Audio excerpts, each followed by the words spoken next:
folks, Reverend Crystal Cox here, bringing back God's Church, otherwise known as Universal Church of Light. We're also known as All Faith Church, and I'm also known as Crystal. Oh my God. Okay, I'm just going to tell you some things that are on my mind, or that's on Spirit's mind.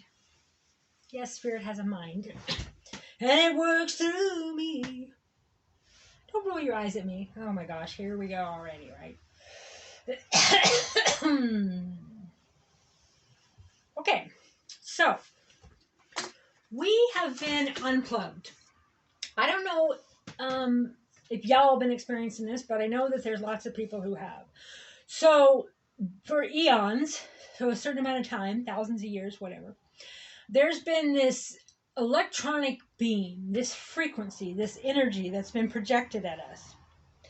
And causing depression, causing us to just keep going to work, keep paying taxes, obey, obey, obey. And it's everywhere, subliminally everywhere, in a frequency.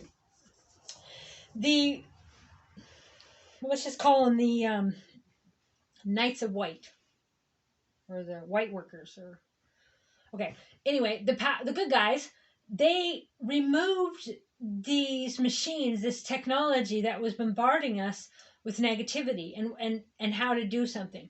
So say, for example, your back has been in a brace for 20 years, and all of a sudden you're healed.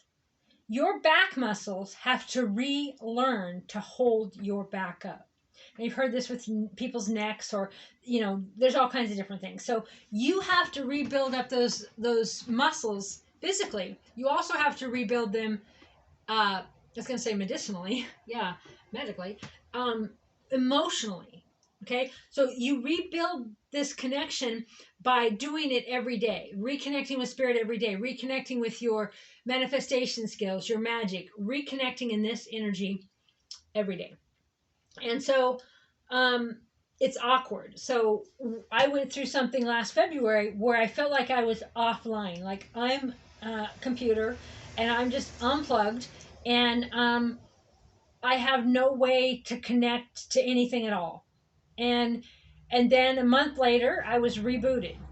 And I couldn't do certain things, okay? So when I was in it, I couldn't do certain things. I had different emotions, different things. So basically, what was hijacked in me and the programs that was bombarded in me was removed. But then so then I got to strengthen back up. So we're strengthening back up into our real self. So who are we really? Okay, so they are implants being removed.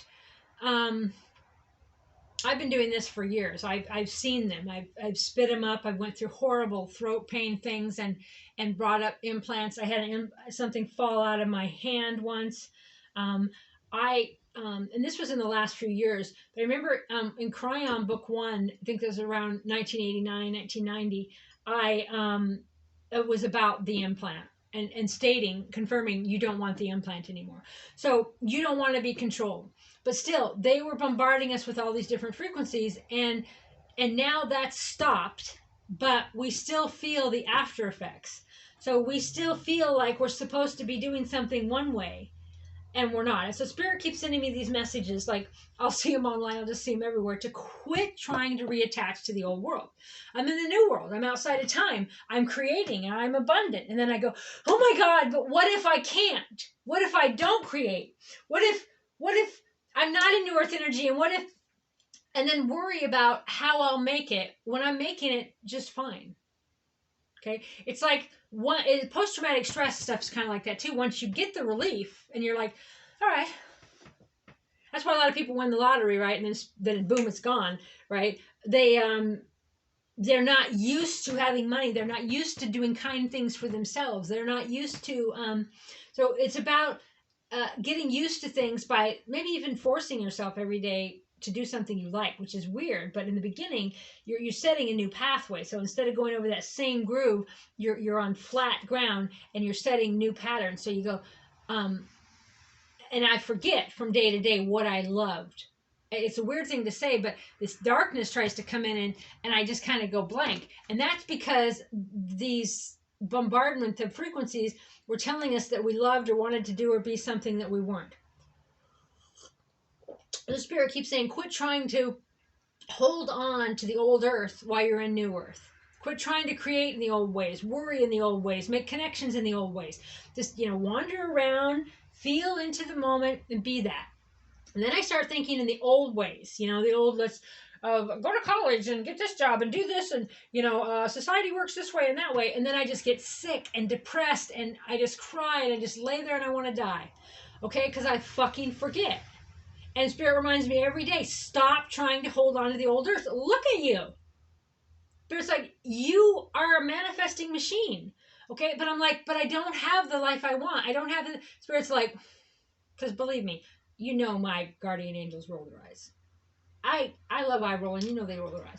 And so it's not true. I'm lying to myself because I'm worried. I'm lying to myself because I'm other people in society's version of success and version.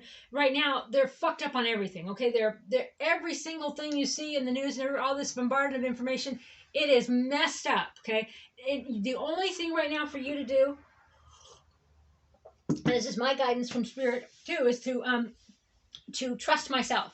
I can't trust myself. I don't know myself. I can't know myself. I don't let myself be myself. And I'm always trying to be someone else's version of me. Whether it's your mother in your head, your program, society, your baby daddies, your baby mamas, whoever it is, you're trying to be what they need you to be so they're okay with you. They're never going to fucking be okay with you, right? And it's this way everywhere in society right now. Okay, so there was this thing the other day. I keep going to write this out, but I haven't yet. So I just want to share it with you. What do you do? Okay, so Spirit, what do you do when pain comes up from something that you regret doing and you can't change it? And then I'm gonna say more on that in the written version. But okay, so Spirit's like, look at where it is in your body, and it's almost as if it takes all the oxygen out of the body. So regret, wishing you'd done something different, feeling stupid because you gave too much money or you spent too much money on the wrong things or the wrong person or you loved the wrong person. Which how can that be, right? Love is love and strives to be unconditional. So it drains you. And it's fear and panic and regret, and you just kind of feel drained. It really is like the blood's just gone from you because you have lost all power, almost like like somebody just unplugged you. And so that's not only is it okay, so fear and regret, and it's draining you of power, but that's how you know. If it's not filling you up, if it doesn't feel lively and feel good, it's not yours. Duh. Don't duh me, Spirit. Okay, so put your time and energy and vulnerability into something that didn't pay off. Okay, so you regret that. And then from there you have to define, well, what is a payoff? Okay, what kind of payoff are you listening to, or are you looking for? Money? A successful relationship? Okay, so you made $100 million and you were married for 30 years. You may not have always been happy those 30 years because, the whole marriage, monogamy, you got to be this and be that is pretty much patriarchal bullshit, biblical bullshit sort of deal. Are you saying the Bible's bullshit? No, I'm saying that's bullshit. You want to fight about it? Okay, let's step outside. Excuse me. No, just kidding. Okay. So that was an interesting tangent. Okay, so put your time and energy and vulnerabilities into something, and you didn't think that it paid off because of your version of what pays off, because of what society tells you is a successful life. Well, for me, my definition of success, I consider my life having been successful. I mean, I did a lot of amazing things. But my version of success is to find and have and hold peace of mind, contentment, to be able to feel joy and peace, not torment myself, not have thoughts of regret, not have thoughts of worry, but to be in the now and enjoy the now. And that's what I'm striving to succeed in. Okay. So when you feel that feeling of regret, find this feeling in your body, a feeling of dread and regret, this feeling that makes you want to have people in your life that you don't really value and that don't respect you and don't believe the same as you were they don't believe anywhere near the same as me, but I have craved to have them in my life. So whoever it is, like, I remember I was counseling someone one time, and she was really worried about what her mom thought about something, and I said, "But your mom's not interested in healing, not interested in herbs, not interested in psychic stuff, spirituality, the sky, UFOs. She's not interested in any of the things you're interested in. She doesn't hold the same belief you do on medicine, on raising children, on anything. But you value her opinion over your own. And why is that?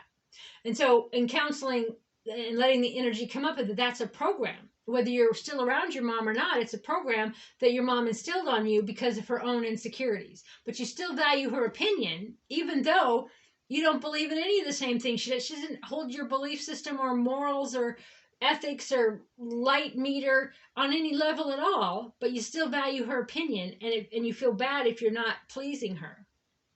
So stop that. All right, so when the feeling of dread comes up in your body and regret, find it in your body. Find where it's at in, like, just close your eyes. Where is it? And just stare at it. Just look at it. Just breathe into it. Okay? Right. Because so when that's the feeling that makes you want to have people in your life that don't value you, because you're like this desperate for, oh my gosh, I gotta have somebody paying attention to me. I don't matter. Nothing's going on if they're not here, even though you don't necessarily like them. But you have to clear that slate to let new things come in. So find the feeling in your body, breathe into it, and just look at it. Don't give it a story. Don't try to make it something it's not. Just breathe into the actual physical feeling. Okay, and so then it goes on about the people in your life. You want to keep them in your life because they once liked you a lot, or they gave you attention and you felt important, and you lost faith in yourself. Okay, so you viewed yourself through them and not disappointing them. And then every relationship after that first one, or past life or other timelines built on top of that one.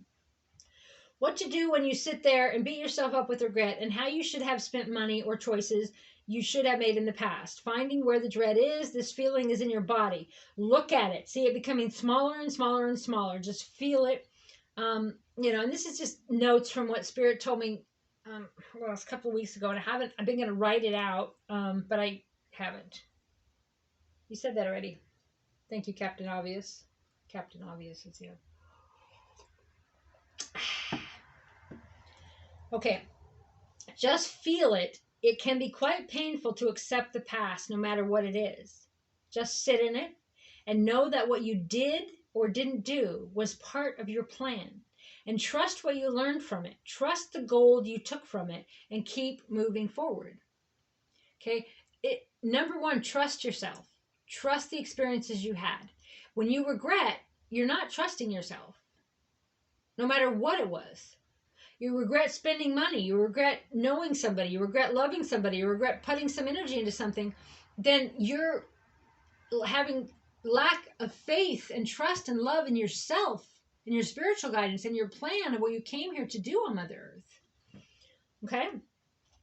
Okay, but Spirit, it hurts. I feel like if I still have certain people or things in my life, then I have some sort of value. If someone doesn't love me anymore, then I feel stupid that I wasted my time, energy, and money. And if they still love me, then I don't feel like it was a waste of time. There's no such thing as a waste of time, Spirit said. And of course, there's no such thing as time. Right? So first of all, I have to believe, so I'm getting my value in that from other people and what they think my worth is, okay? It's like people calling you lazy, like you're lazy and you should get a job, right? Or my dad used to always call me lazy, right? I got my own business. I work 20 hours a day, right? I can't stand other people herding me around. I can't stand doing something illogical. Like I worked for the Forest Service. I did these surveys. A whole crew of us could only do 30 a day. When I got contracts and did them by myself, I could do 300 in a day. So I didn't like to just sit around and waste time per se, but things that weren't logical to me were kind of almost traumatic to me. So I value my energy, and I would rather be sleeping and dreaming and meditating and praying than be herded around at some 9-to-5 job where I just, felt trapped. And I forgot where I was headed with that.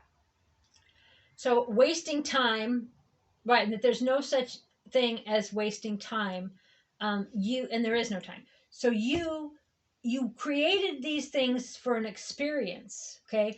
To kind of like trying a new recipe. So you're the power of the living God, and you come to Earth, and you're trying new recipes. And so everything you experiment with, some when you might go, oh, too much salt in that, or oh, too much pickle juice in that, or whatever. And so you basically just take with you what you like. If you think of food as an example, odds are if you've ate something that was disgusting to you, you're not going to eat it again. Odds are if you touched a hot stove, you're not going to touch that hot stove again. Okay, and so you, but the room the hot stove was in, maybe you liked the rocking chair, you liked the couch, you loved, maybe you love the visual of the stove, so you're still going to have the stove. You like the trees outside. There's things you take with you that you liked from it, and things that you didn't like that you don't prefer, and you're not going to continue. And those are just primitive examples of a food you didn't like that you're not going to keep eating, and touching a hot stove. And on that note, like, spirit reminds me of me, for example. I wasn't allowed to not eat things I didn't like. So the rule at the dinner table was, I had to eat all that I took, and I had to take some of everything. So I'd at least taste something, some of everything. And sometimes I'd sit there for hours, because I wasn't going to fucking eat it.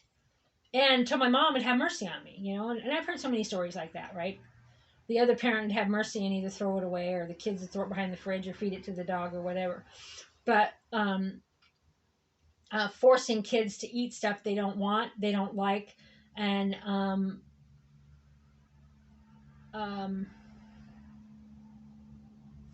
I forget the point of this.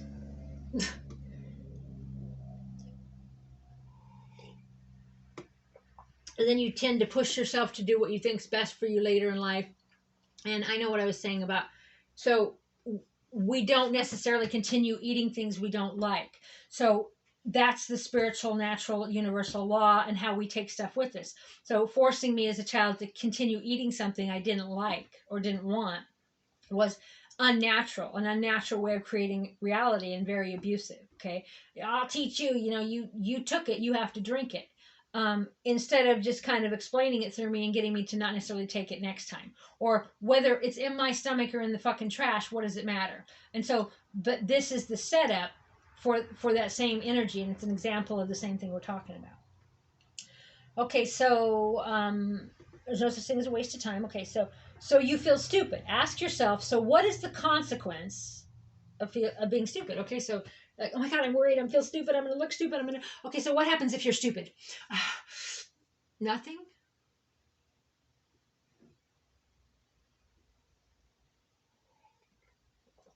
Mic drop, right? Okay, there was a consequence. I said, but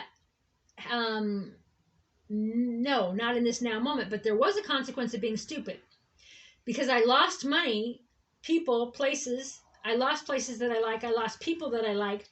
And when I was a kid too, I don't know all the examples, but I know spirits told me this, and my shamanic guide and seers have told me about I did suffer consequences when I was young for telling the truth. So I was punished for telling the truth, and that kind of became my life theme. And also, I couldn't trust. So they'd say something to me, and if I was stupid, there was a consequence, and like I had a gun. My dad had shoot. The first time I shot a pistol, it was a big old like 45 6-shooter, and I had been shooting rifles, and I hadn't really shot a pistol like that, and so I shot it the same as a rifle. And my dad and his friend were standing near me, and didn't say anything to me, and were being total dicks. So I put it up to my eye, like you would a rifle, and I shot it, and it kicked back, and it knocked me back over a log, and they just laughed.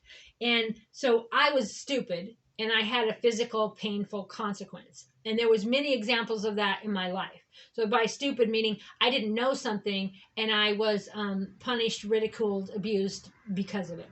So Spirit was working with me, and my shamanic healer working with me, unlocking all of that, so that I know that now, if I'm stupid, it doesn't matter if I'm stupid. Okay, so is there consequence? Like if I'm stupid and I just walk out on the road and get hit by a bus, is there a consequence of being stupid? Yeah, I guess so. But that's more like that's not really stupid. When you feel stupid and you're beating yourself up, it's usually over nothing and over something that it doesn't really matter if you're stupid or if you don't know. There are situations obviously where if you're ignorant on something, if you really don't know, you could get hurt. I mean, first time I was in an undertow, I died. Right? It just took me out into the ocean, and I was like, okay. I was like 20 years old. I'm like, well, this is how I die. I was outside of my body. I could see my body. I could see gravel. I could see me floating, and I'm like, well, there's that. And once I resigned myself to the I'm dying and I'm at peace with it, boom, I popped up out of the water. Okay, so not understanding the undertow and not understanding to just let go, that stupidity or that ignorance or lack of knowledge could have killed me. So what? Then I'd be dead. But it doesn't matter, because in that it also showed that I'm still protected. So even at that age and not being a Montana mountain girl, not understanding the ocean or never even really hearing about undertows, and the people that were with me didn't mention it, just wasn't a thing. I was in Hawaii for the first time or whatever, and but spirit still had my back and brought a calm and peace over me of death. I was outside of my body. I was dead. I'm like, I'm dead. And I was at peace with it. So I was still protected and didn't die. But did you die? I didn't die, see? So, okay. And as far as losing money for being stupid, well, money is stupid. What money can buy and the abundance and the beauty, I mean, money is a tool and a high energy and it can be a blessing, but the way they use it to oppress us is stupid anyway. So, like, oh, I was stupid and I spent a bunch of money. Well, yeah, but did you die?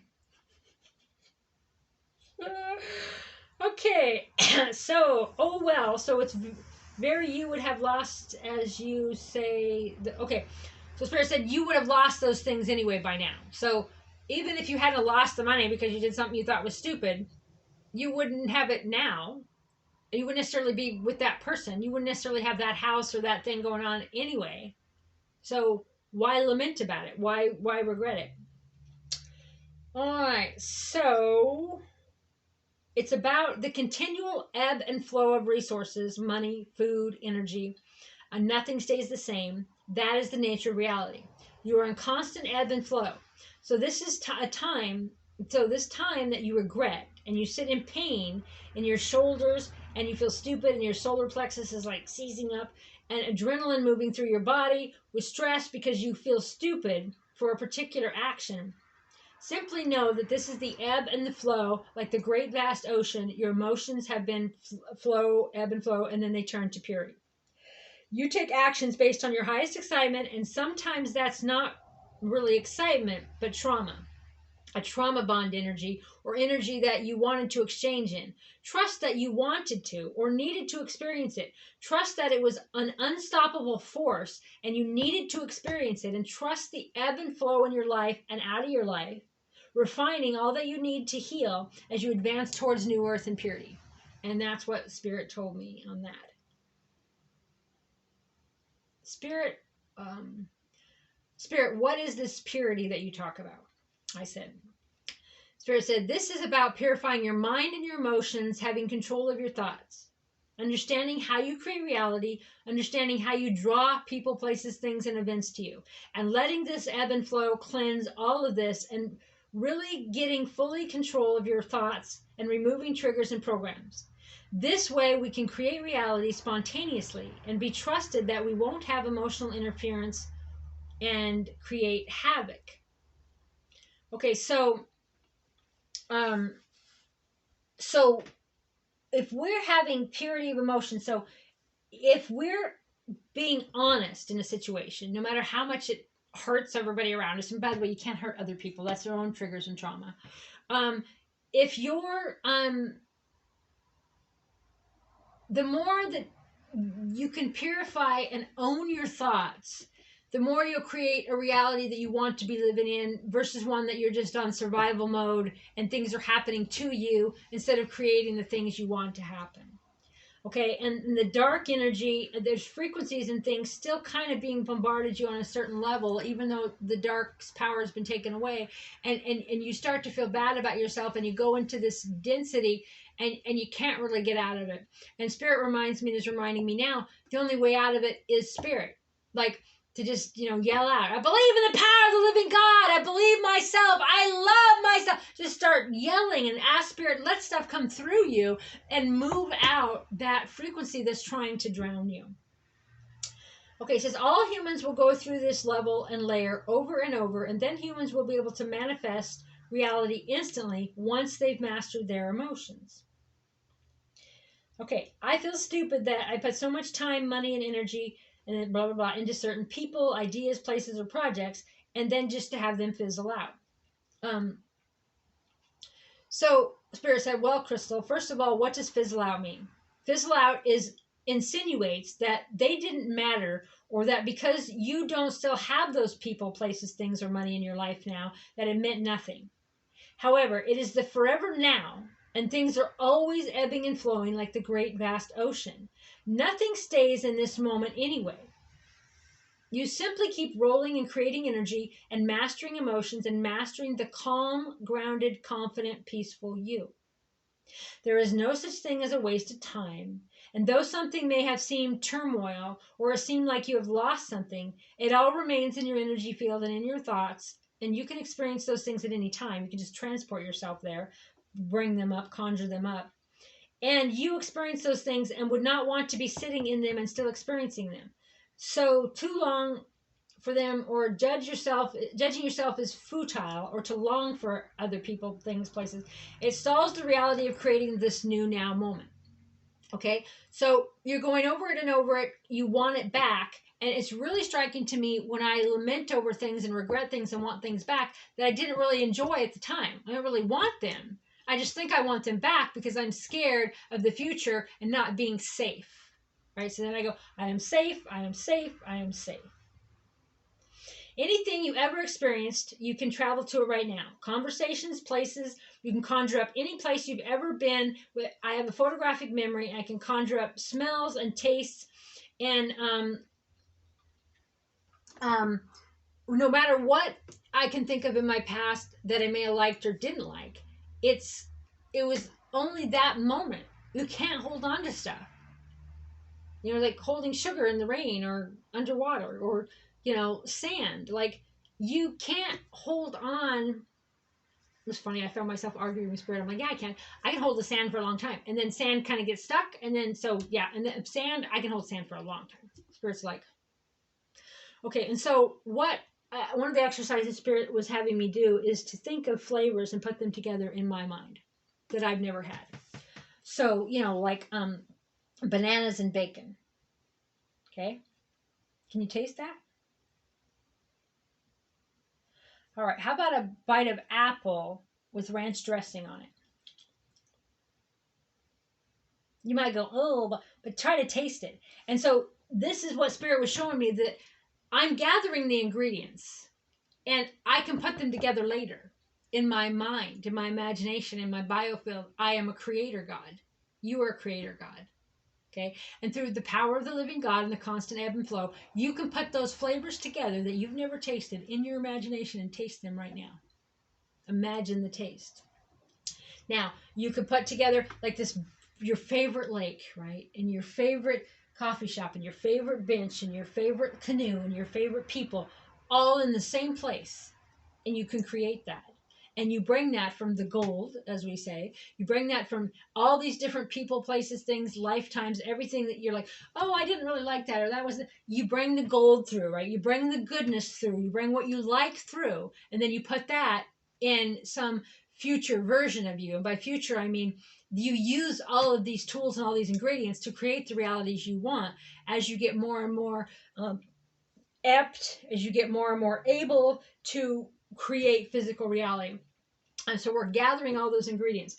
We can't really be trusted to let our thoughts instantly create reality yet, because we have too much emotions. We're too volatile as human. And so that's where we're refining into the purity. All right, so that ingredient thing was pretty interesting to me. Okay, you are a creator God and you are refining your skills. There's no need to judge your actions or what you may have thought was love. There's no reason to regret any good deeds, regardless of anyone knowing they ever happened. There's no higher purpose in regretting and the things that you used to have. All the things mentioned above are about safety, feeling safe. Oftentimes, people feel safe when someone else wants them because they feel grounded and valued and useful. And when they feel someone does not want them anymore, it triggers abandonment programs and self worth. And the programs wants the person to want them, even if they don't actually have the same values, interests, and way of life of that person.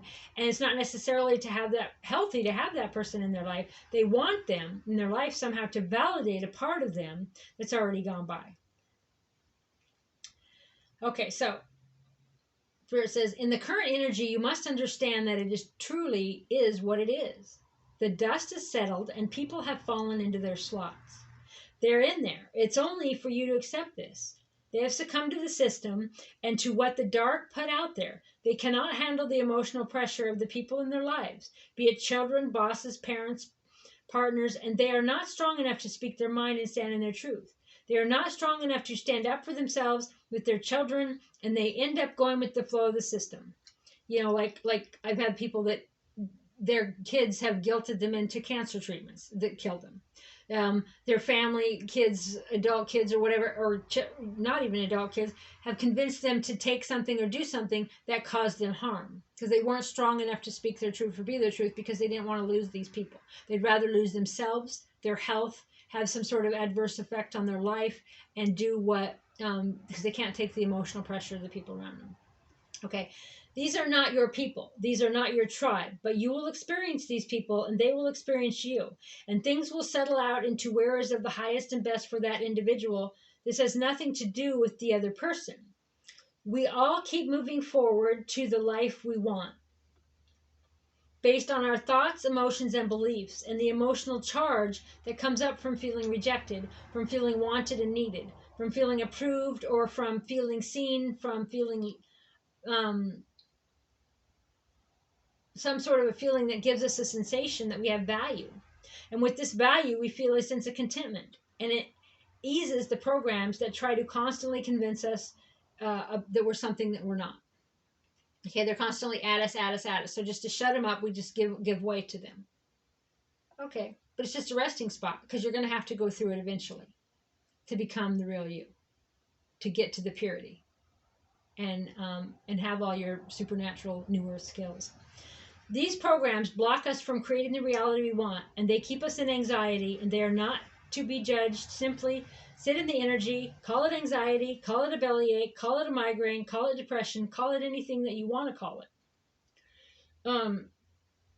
It may not feel good, but just sit in it.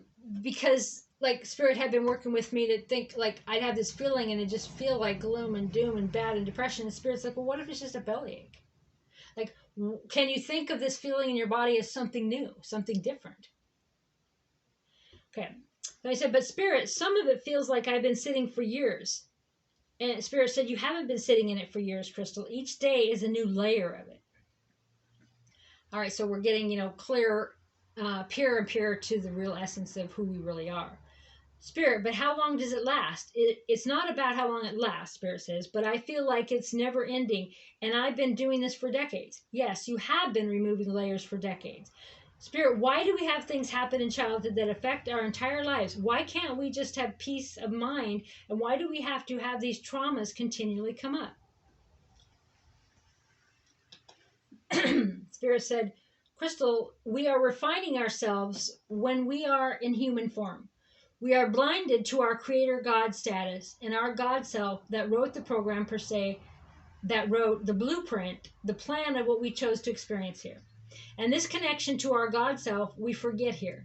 And to master human emotion is a great feat. And you have done this. What comes up for you is other people's thoughts. Though you have removed a lot of this from your life, you still have a concern for what others may think of you. You still want to be wanted and loved, and that's understandable. However, it is insatiable seeking love and validation in any way from outside sources. Okay.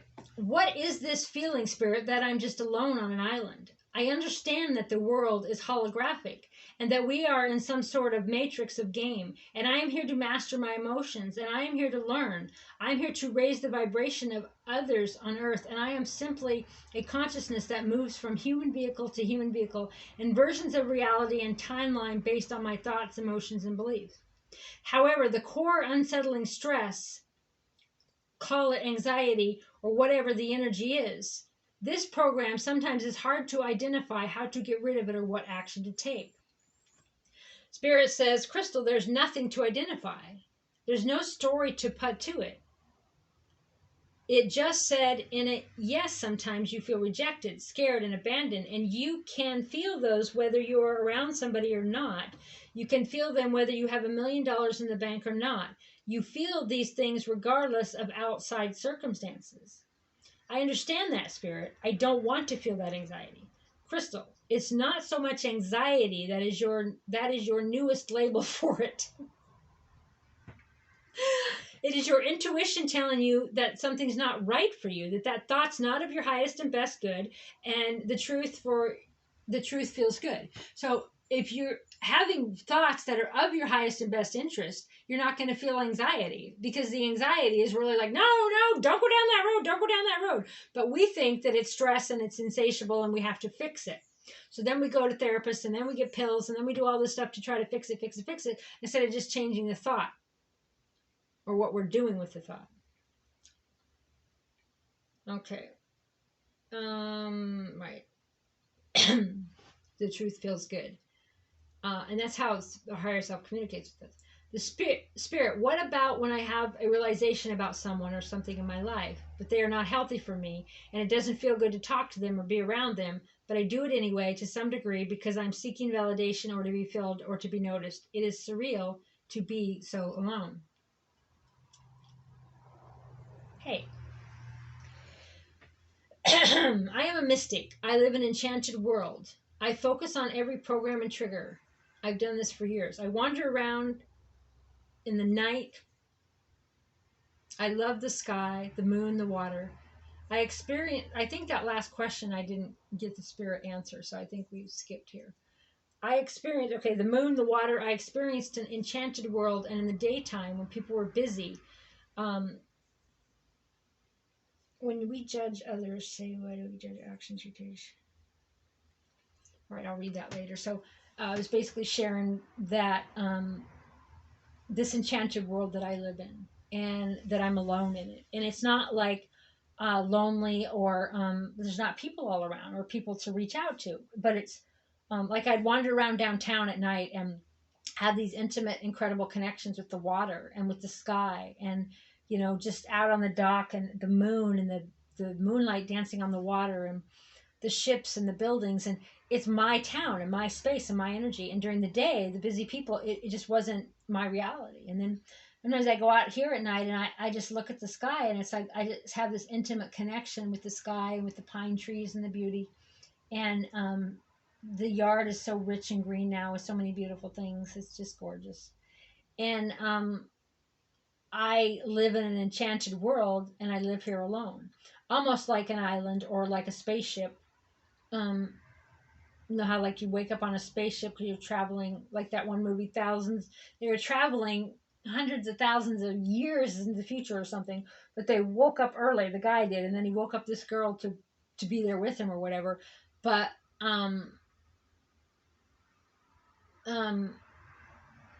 like this house is a ship, or like my car is a ship, and I'm just moving through realities, and I'm observing people, and I'm living this enchanted realm alone, and then sometimes having this insatiable feeling of there's nothing to hang on to, and there's no one to cling to, and it's this disconnect from these programs they put on us, and we're letting the controls getting let go. We're moving into new earth, and it's like, well, I don't know what to do with myself now. Like the men that work 60-hour weeks and retire, and they don't know their wives anymore. They don't know each other, and they don't know what to do with themselves during retirement. It's like, or whatever it is that you've been doing, and then you're not doing it, and you're like, you know, or smoking or whatever. You get to do it, you're like, I'm gonna do something, I'm gonna do, but you don't really have any new coming in. So we're changing of the guard, changing of the guardians. The old is moving out, the new is coming in, and we're at, some of us are at just this waiting level,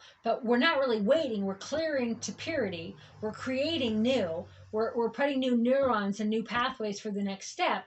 But it feels like that, you know, everything's just over and gloom and doom and waiting, and you know, but really, I guess it's not that, apparently.